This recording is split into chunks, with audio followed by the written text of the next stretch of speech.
ijeni yami lengihambako ngidonse straight ekhaya ezulwini. Angibingelele bonke bazalwane baqhotshwa baNkulunkulu lebalengani babo. Siyabonga abamfundisi kuba khona eceleni kwababe mfundisi njalo. Siyabonga bazalwane bobabe bonke labakhona la bomange balabasha Sunday school bogogo nabomkhulu. Nangukuthi nawe uyaqala kufika la ekhaya kuse Faith Assembly Church in Christ. Vision lesinayo kumbe lesihamba ngayo is to preach Jesus Christ as our Lord and Savior. Whatever lesiyendako, it's about preaching Jesus Christ. And in mission yethu, we are going to do that by living a godly life. We are preaching Jesus Christ as our Lord and Savior, and we are doing that by living a godly life. So if you are amongst us and you are not preaching Jesus Christ as our Lord and Savior, you are in the wrong place. If you are amongst us and you are not living a godly life, you are in the wrong place. Umnyaka usaqala January, start looking for another place. La mhlambe ukutobe kwendiwa lo wena ufisa bona na ufuna kuba nathi mntana sekhaya. Konke lesikwenda la sifuna kuveta Jesu ayinkosi nemsinzisi. Sifuna ukukwenda lokho ngokuphila impilo yobuNkulunkulu kube impilo leyibonakalisa uNkulunkulu ngaphakathi kwethu. Amagama uma ukhonza nathi singakuva ufuthekisa uthukana wenda ini siyakubona ukuthi kona unathi mara usafuna kufunziswa. Singakuva uma unathi na uthandaza ubala amagama langasilo legama la Jesu siyakuva ukuthi unathi mara usafuna kwendiwa njani kufunziswa kumele ufunziswe. Angidemonstrate lento mina bazalwa ligama lami lokutalwa ngimJoshua. Nangikhula ngangena esigabeni sokuba ngibabe Mathozi. Ngokusitwa inkosi bazalwane ngaba ngumfundisi. Ligama ngiJoshua ngibile ngiba Mathozi ngisengabe umfundisi. Ngiyalo abaningi sebangibita ngamfundisi. Uma ufuna kungibita nyalo ngiliphi igama lotolibita kulawala mathathu? Mfundisi. Li wrong in lela Joshua.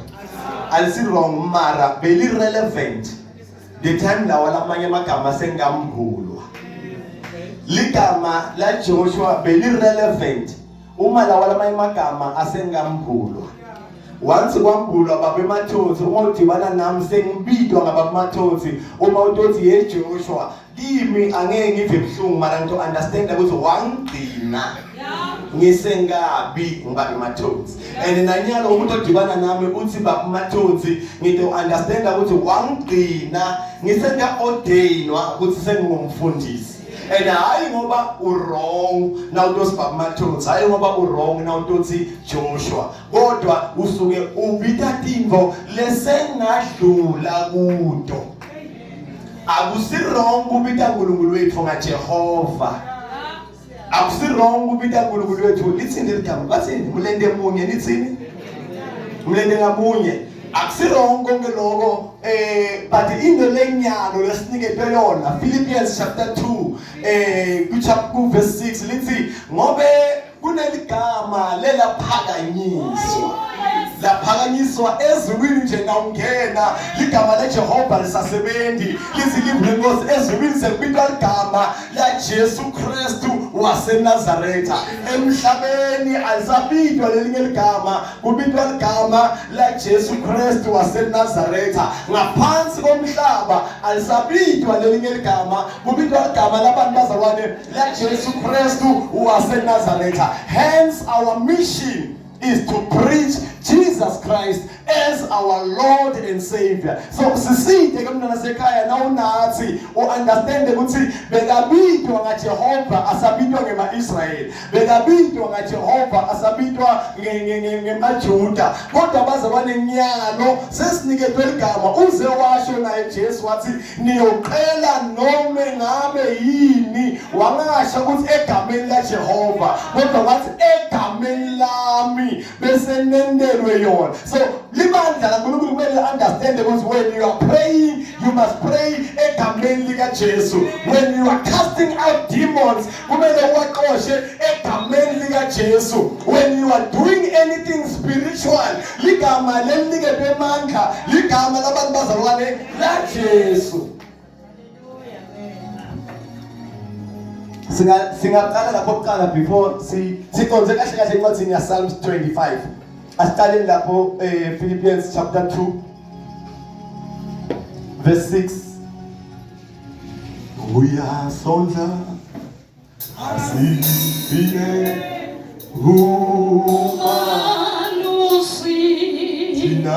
siyama Jesu uyasondla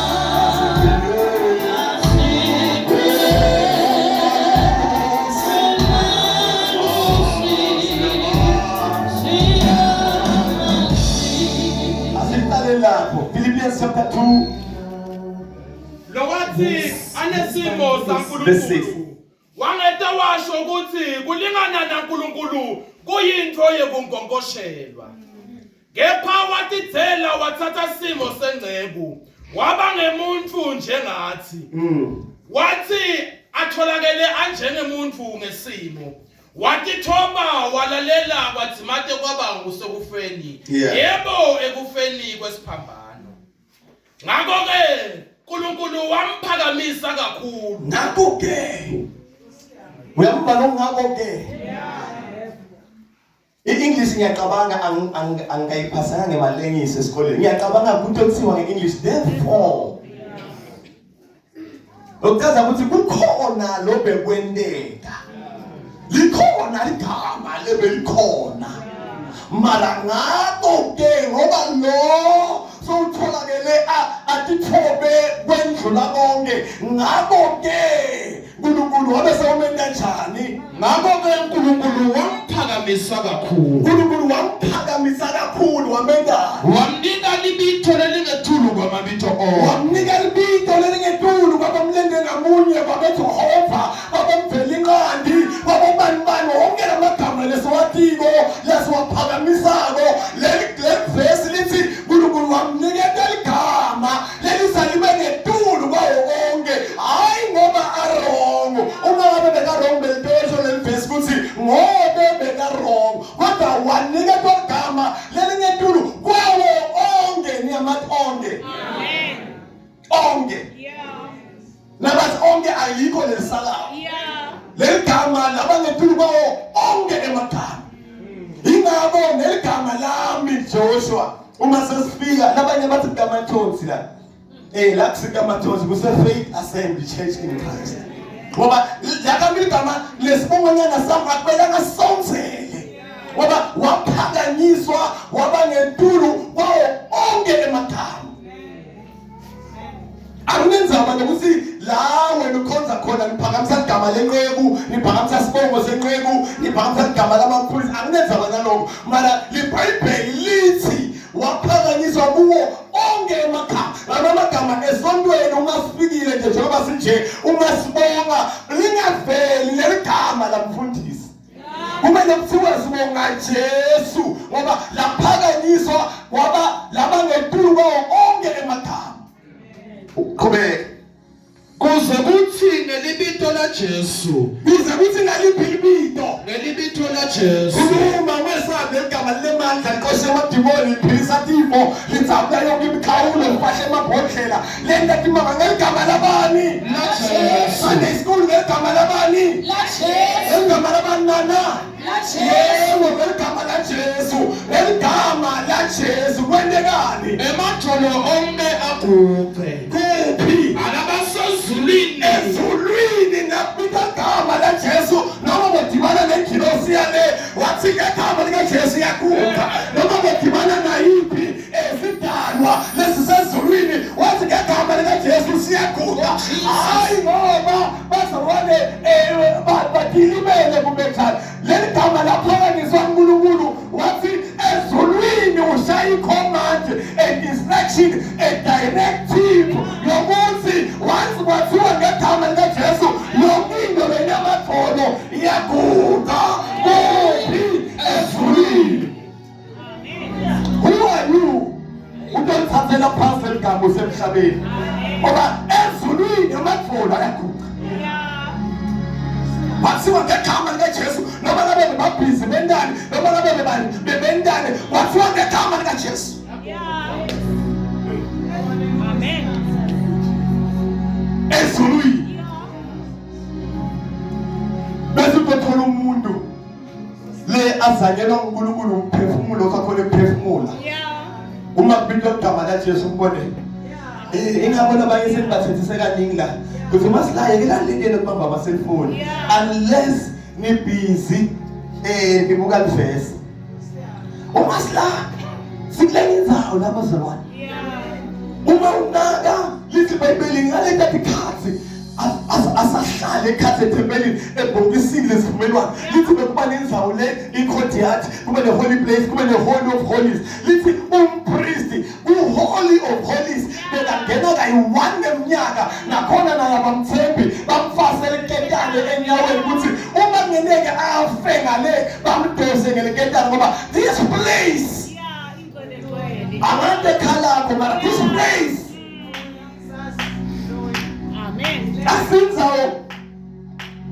asinzayo ukuthi na ube la ungafuna kukhomba abantu ukuthi how powerful you are.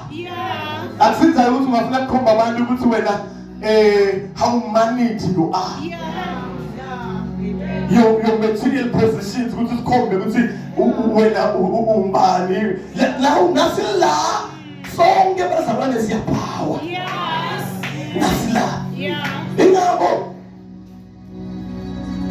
be careful ukuthi wendani la be careful ukuthi ukhuluma njani la be careful nokuthi ujayiva njani la ngoba ngeke abatshela laba ku-praise team ngathi kunalomjayivo lomojayiva ngisesi zodobantu ashayivosho ayephasi mara bekashayivosho anqhulo ngathi mina ngenxa yokuthi lo muntu oshayivosho wayi-introducer uyi-introduce ajayiva mjayivo lomuhle mara anqhulo ngathi asiwuthansi ke thine kuwenda la ngoba asifuni uNkulunkulu athi benijathuliswa yini ukushaya stayela semlonqhulo ngoba la benibuka nokuthi wendani ukhuluma njani ushumayela njani uhlabelela njani la kuba bakhona nomnyaka baqula bazalwane athof a good heart with good intentions baqula madodsi siyakuthanda ngemva ukuthi ngasengishenga iglory naNkulunkulu ngaqela kahle ngiyacela whatever is in there ayingabi about mina ngoba la you need to be careful ukuthi wendani.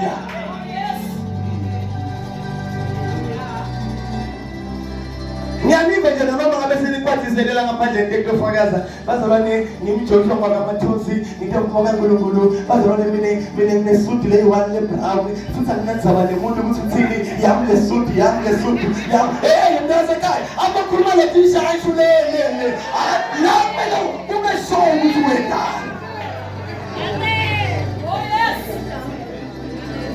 ubuye emjolweni unukamjolo uthempu uyabuya ufuna tebambi mic la unanethi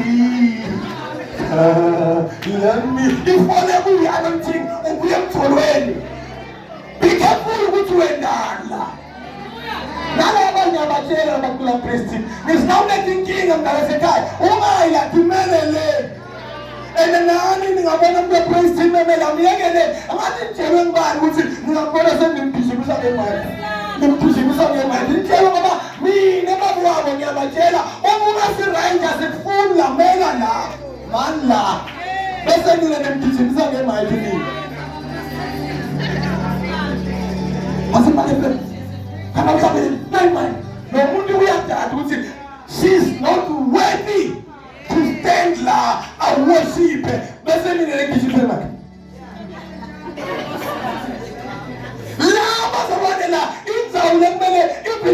uyabonisa abantu uvuka balwe bathethisane bengeni kumele nakafika connecta yekele so emela uma khona lomunye umuntu lomunye odlala ngoba this place akusinzawo yokudlala. We are preaching Jesus Christ as our Lord and Savior. Ngabo bazabone uma ezulwini bayabawa to this name. Who are we? So ngathi sisemdlalweni. Ingakho mina ngathi in this church under my leadership ayikho impotha lekoshada mfati wesithu ngikhona. In this church under my leadership ayikho impotha lengashada mfati wesithu ngikhona bakhonza unless ke basuke la ngoba la one porter one wife one porter la.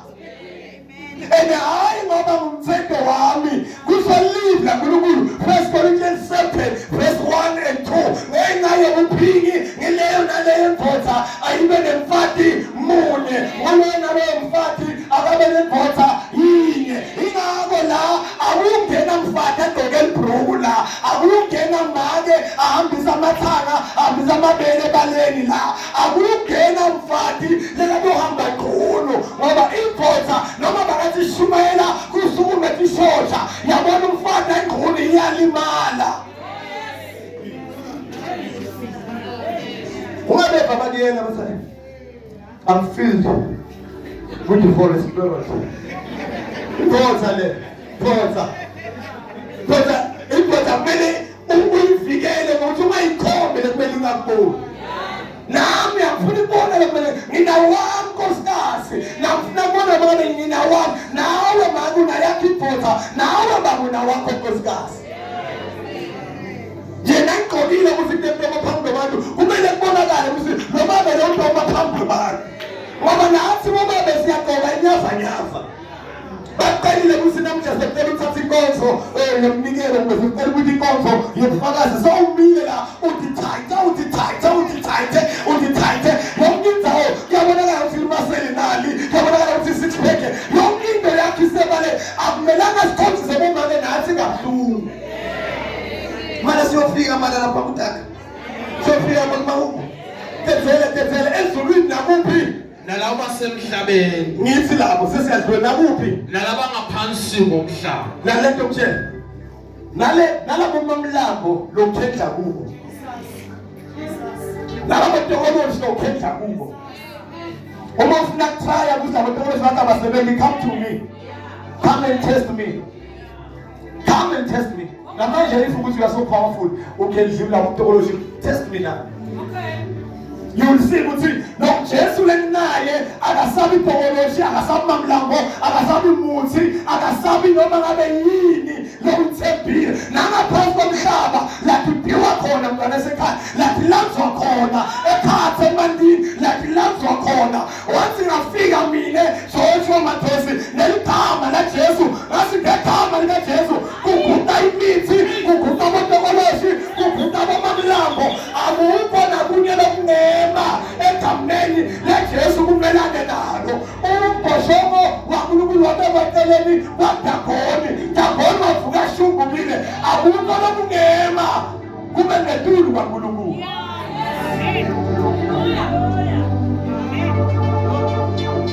Yesu ngibhadala imali engaka kulo mamlambo wami bhadala imali engaka kule nyoka yamahali sesi nasekhaya noma ngibhadala imali don't do anything. Asameni Psalms 25 sesiyagijima umnyaka usaqala bazalwane sithethile isiqubulo sethu go and sin no more.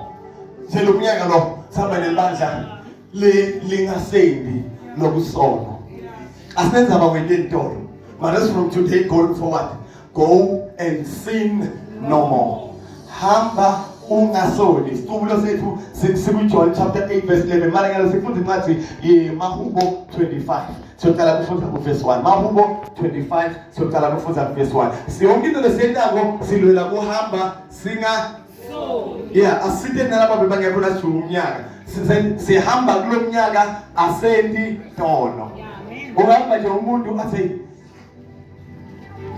ngivakala phapha athi kuna le intombi lefikile ilitha beauty kubeliye lomboni kubule mahithu ngozidudla ngokunjani asasambe mfana sambe ngokufakela ama point kulomnyaka mtshele ukuthi mina angisengabeleli ngisethe nemali yokushada kulomnyaka bangathi idala umnye ibhudi lapha ushaka lenye ifruphaku bekube sasematheni mafruphaku bese yiti imoto letidlisa khona basinalo umnye ibhudi sesinyakutshela yonke into yakhe nje imandi asabe ngokufaka silobo sami batshela ukuthi kulomnyaka umuntu lofuna mina nguyele kaDokotela kimi kulomnyaka amen wena uthina solo wakudlala abafana wakudlala amantombazane umuntu akuthembise ukuthi utakushada akezela kwa ngasaqala ngokushada sekafuna kuqala ngokuvashukela uyabona ukuthi kuze umuntu akafuni lutho ngaphandle kwashukela umuntu akuthembise ukuthi utokushada nakuceza lapho akasafuni lutho kuwe sofuna imali yedinwele bafana bami laba labasebenzayo umuntu umthembise ukuthi ufuna ukushada nisekashade sofuna inwele mina ngisekuwe ngifuna ukwendani khulumani phela ngiyanithamela ngisekuwe ngifuna ukwendani angazi ukuthi nokuthengela inwele asikafike enweleni sisaya emsha akafika brother athi ngicela ukushada nami ngiyavuma baba nami ngiyafuna umshado bese lesekathi shukela umtshele kahle ukuthi ufuna awukasho ukuthi ufuna shukela ngabe usofuna shukela ngabe ngiqale eqala kasho ukuthi shukela wami uthola na ungishadile manje mina manje kuthi siyamqina siyambamba kusangahamba umbamba ngokumnika shukela uhleli njengoba umnikile shukela uhleli bendela ngosesibele ngivulame njengoba umnikile shukela wawuva ukuhleli ngoba yalanga yasontatha nazodwa soposta nazodwa usele wena asambeni Mahubo 25 verse 1 yeah ngiuphakamisela kuwe simakade umphefumulo wakho Stala sifuze esihloko ukuthi sikhona lapho efonini sikhona sihloko okay yes Tell us bakela kuphi mfundisi Umthandazo wekwelulekwa nekuthethelelwa nekuvikela laba zabane umnyaka usaqala sifuna kuqala isandla lokuqala le uma ufuna uNkulunkulu ahambe nawe akwendele izinto mende uNkulunkulu abe nguye la tokuvikela mende uNkulunkulu kube nguye la tokuthethelela mende uNkulunkulu kube nguye le lekatoba everything empilweni yakho la sithola umthandazo waDavide uthandaza kuNkulunkulu ukuthi ucela number 1 kuthethelelwa kwelulekwa ufuna iadvice yaNkulunkulu uma nje ufuna ukuhamba kahle kulomnyaka wa 2026 bhuti wami sesi wami mama wami baba wami ungahamba uthatha ama-advice emuntu not ngoba lo muntu uhamba ngepholo Let's go to the polo nje ngimathonza uthambela ngepholo so uthi hayi lo muntu advice ngcono ngihamba ngepholo uthola ukuthi wena ungqondo ngema advice let's ngoba yini ube nenhlanhla yemoto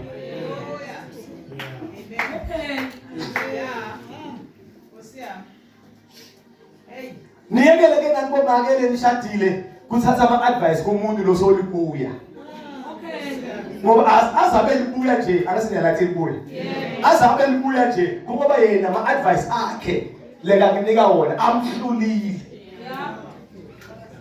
mina sesingakutshela ingathi ngiyathi from A to Z manje ukube from A to Z uhlulwe yini so kufuna advice me and advice yemuntu lohlulekile it's more likely to cause you to fail as well ngoba angeke umuntu lohluleke kwakha iflight ehambe tule moyeni akufuzise wena kwakha iflight ngoba yakhe yokuqala nje yakhe lase uyayakha yashaya phansi yes2 yashaya phansi kuna10 onke ayikho na into ehambile yakhe sewena uthatha advice yakhe Stella sifundzele futhi lasihloko bamfundisi umthandazo wekwelulekwa nekuthethelelwa nekuvikela uyamba ukuthi kumele silulekwe ngibani manje uNkulunkulu abantu basekhaya asinto kutshela ngingabhadalisi na ufuna indlela yokushada isevini evini nasekayo ukufika Rebecca ku Isaac wathi iveli wambo ngiyabuza chaza ukuthi bomake iveil iyafakwa emshadweni. Nakafika Isaac wavula iveil. Budi nakumele ayoshada nentombazane uthatha Tipho atimikise khabo makoti. Ngizontshela noma ningakwata ngizontshela. Babe wamakoti alikho verse lelithi babe wamakoti akacharge tinkomo. eBhayibhelini la kuchajwa khona tinkomo. Genesis chapter 34 uma lelijali kenza kurayipha lentombazane lalikhetha lapho seliyoqolisa khabo lentombazane lathi lona bitani la nithanza khona ngelilobolo ngoba seliganile. Incwadi yeLeviticus, incwadi yaDeuteronomy ivela ukuthi uma lijaha litolala nentombazane bangakavumelani lo babe walentombazane kumele abite lilobolo. Uyezwa ukuthi lilobolo libitwa ngoba uyamphanisha lo muntu. Mara Isaac uma athathela umfati waba kulesi sebenzi saAbraham lesathwala Tipho abazange abonibheka bathi sifuna inkomo legaka athi bavele bamukela Tipho bambuta libheka bathi hlala wathi angisadlali sengiyahamba uGenesis Lord siyabuya futhi bazabone inceku eJakobe nayibaleka iyakamalume wayo Labani nayifika lapha yafika yathola ukuthi kunantombazane imthandzako mara ayinazinto. Njengoba inganazinto yasebenza malume wayibuta wathi sowumsebenzele isikhathi lesithe ngikwendele wathi yena ngicela ungishadisele umntwana wakho lo ngimthandza wathi chaja yena wathi yena mine ngizokusebenzela 7 years akuzange washo Labani ukuthi ngisebenzele 7 years wathi chaja yena ngoba ufuna ukuthi visa phungu ngokusebenzela ntomba 7 years. Uma bathi ubeka amalobolo 7 years solo uyabeka. Wasebenza 7 years nakumele ashade nenkosikazi yakhe bamnika lekhulu. Yebo, bamnika lekhulu basi lelencane ngeke uyishade ngoba umthetho wala uthi ayishadi lencane lekhulu ngakashada. Wathi manje senkanjani? Bathi nalo ungamshada. Wabuya futhi yena wathi naye lo ngomsebenzela 7 years kusho bani lo mkhwenyana. So uma ke balokunika livesi la uNkulunkulu khona athi uma ngabe babe kufika umkhwenyane ngesihle ayina sekalebhili ayina sekamithisile ngesihle ungakamithiswana ngesihle afike athi ngitolobona ngiliphi livesi thina labakholwa lesisebenzisa uma silobolisa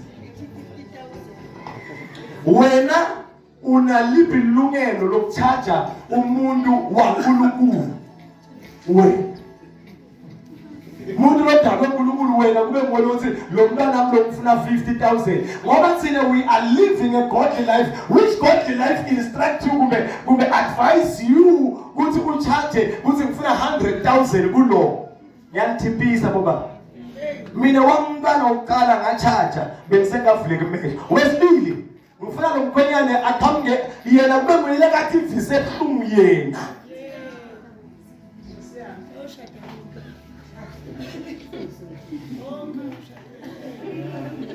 Incwadi yaGenesis ithi uNkulunkulu ungawale sisitokeza ungawale. Incwadi yaGenesis ithi uNkulunkulu wamdala uAdam. Nasekafika kuEva wathi lo phela ngisayindeli mina. Lo sengendila lo. Manje akwadi ukuthi kuvele ebuhlungu ngemuntu lekawalo. Lo akuveli ebuhlungu. Wabhotshotwa la. LiBhayibheli lisho ukuthi wena ukuthi angeva buhlungu lithi walaliswa wabhotshotwa kuphi ngoba kumele kuve ivotha buhlungu ngokuthatha nkosikazi emuntu wenkosi obhuti nabo baba vale buhlungu balonkosikazi ungathi ukhona 10,000 ufike ukubisa 3,000 uthi ngiyolobola awuva buhlungu ba 3,000 noma ngabe kusesi wakho noma ngabe kumakhelwane bangafuna kumhwayela umfati uve kahle ukuthi uyabila ngoba ubhadalile phela la uyivele buhlungu lento bana singachajwa sifike njani kabe lapha okay asiqhubekeni asilule kweni nguNkulunkulu, sithethelelwe nguNkulunkulu, bese bazalwane sivikelwa nguNkulunkulu. Asiqaleni ke verse 1. Ngiwuphakamisela kuwe simakade umphefumulo wami. Okay, bam. Kunebantu lekumele sibatshele umnyaka usaqala ukuthi bantu lababulala nako tinkabi nakufuna ukubulala hamba kuyofuna umphefumulo wakho. Bathakazi nabafuna ukuthakaza mina nje basafuna ukuthakaza abaqali nje bathathe umuthi bathethe ukuthakaza. Ngiyakutshela ngani mina bakwambeka inyanga ngobuya khona. Abaveli nje bathi sezinokuthi siyakuthakaza sebathi baqale bayobuta ebimoyeni ukuthi umoya wakho uprotected na. Labanye they go to an extent ukuthi uma ngabe babona ukuthi uprotected mara awuka protectwa nguNkulunkulu bese bayawuthenge lo mphefumulo wakho. Amen. Uma mase protected by God bayawuthenga. Banqenge ngalendlela batonqenga ngayo bawuthenge. Bese bamthumele. Noma ngabe unabantu abang100 bagadile lelo langa lelo bayawuthatha ngoba sebawubhadalele bawuthengile umphefumulo wakho. Uthi ke David lana aqala uthi umphefumulo wakhe awungabi semadlotini akubo, awungabi sedindumbe dakubo, awungabi tuwethi khonkwane dakubo. Umphefumulo wakhe awube setandleni dasimakaze. Uthi uNkulunkulu nakakhuluma naSathane uthi Jobe umtimba yakunika mara umphefumulo wakhe usetandleni dam. Uma ngabe ufuna kuba likholwa leli sikhokho lelingathakatheki lelingendeki lutho umnyaka usaqala thatha umphefumulo wakho unikele kusimakade uthi baba umphefumulo wami awuvikelwe ngusimakade. Bayohamba bayolathela Nigeria, bawulathela Zimbabwe, bawulathela Maputo, bawulathela ngaphansi komhlaba bathela ukuthi yaphambi komphefumulo wakho uma igama laJesu nabawulathela ngaphansi komhlaba nabasibafuna ukuthakatha igama laJesu livele emakhola kumbe nangabe bawulathela emhlabeni kubantu basemhlabeni nangabe ushapha indoda yakhe nakuvela igama lakho kumele igama laJesu phambili emakhola amadloda kumbe nangabe uyilathela emkhathini lenkulu ezulwini nabathi sifuna umphefumulo wamathosi nababita amathosi phambi kwakhe kuvele igama laJesu enkulu emkhathini baye phansi ngoba wonke amatholo ezulwini emhlabeni ngaphansi komhlaba uma sesifika egameni likaJesu ayaguqa. Manje ngasekhaya umnyaka uzaqala uqale ngokunikela umphefumulo wakho kuNkulunkulu.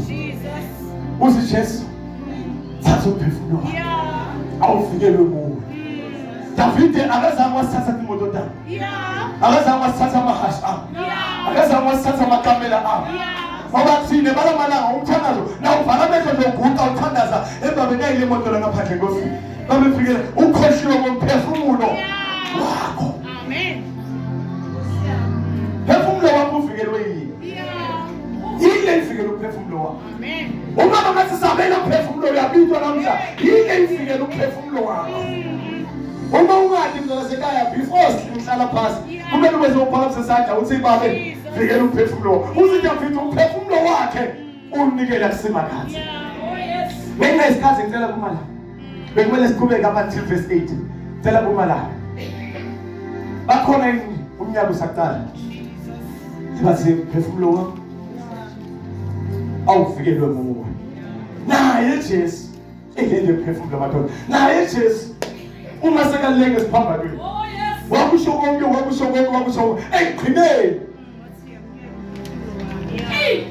ngiyanikela ini ngoba phela yena akekho vele manje ukuthatha kuye kuye ngekho vele kuye vele noma ngabe bengakhanga iphikhirosi nalifike intombi ezokuJesu besiyaguqa bekangekho vele nokwenza manje ukuthatha ingabo nasifika kule kwaba nguye the owner, the author, the finisher of our faith. Ngoba kumuleke kathi manje ke sengiyabona ukuthi akekho umleka ngawuthatha lo phefumulo lakini hayi madoda mana ngiyamuzwa lesihamba naye amen.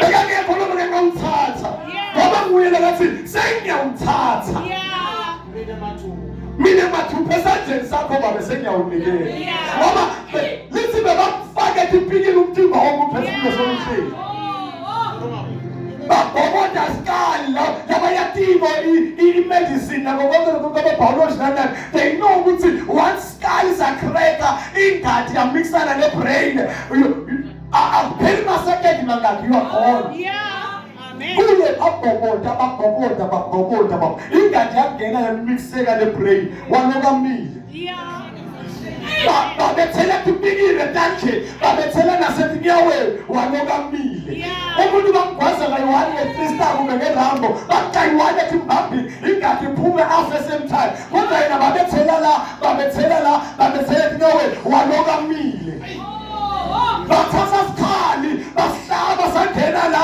sakuvela ngala saphisa wonke ama-organ omtimba wanokamile because nothing can kill Jesus, nothing can stand before him. Even labathakazi lobasababa wena, they are nothing compared to Jesus. They are nothing. What's he?